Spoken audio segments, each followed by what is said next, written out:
সুপ্রিয় দর্শক, আজকে আমি নিয়ে এসেছি খুবই কমন একটা রেসিপি। সেটা হচ্ছে লাল শাক ভাজি।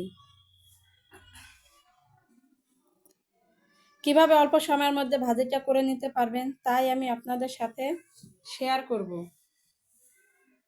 আমরা এই ভাজিটা অনেকেই পারি, যারা নতুন তাদের জন্য আমার আজকের এই লাল শাক ভাজি।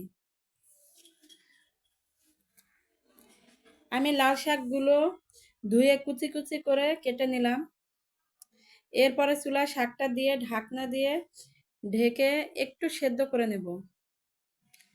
ঢাকনাটা উঠিয়ে এতে আমি লবণ, কাঁচামরিচ, পেঁয়াজ কুচি দিয়ে ভালো করে শাকের সাথে মিশিয়ে নেব। মেশানো হয়ে গেলে আমি ঢাকনা দিয়ে আবারও ঢেকে দেব শাকটা ভালো করে সেদ্ধ হওয়ার জন্য।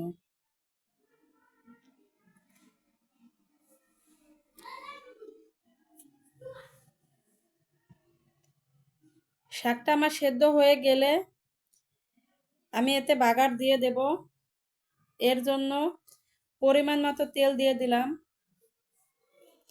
তেলটা গরম হয়ে গেলে কয়েকটা শুকনো মরিচ দিয়ে হালকা ভেজে নেব।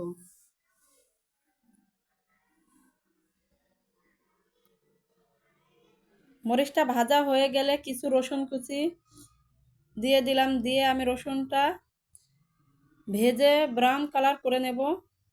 এরপর আমি শাকটা তেলে ছেড়ে দিলাম। দিয়ে আমি তেলের সাথে শাকটা ভালো করে মিশিয়ে নেব। মেশানো হয়ে গেলে আমি আরও 2 মিনিটের মতো রান্না করে নেব।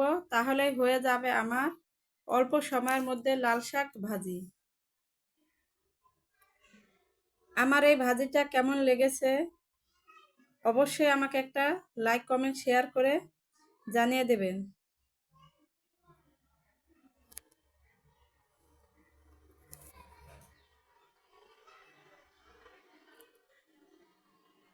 আল্লাহ হাফেজ।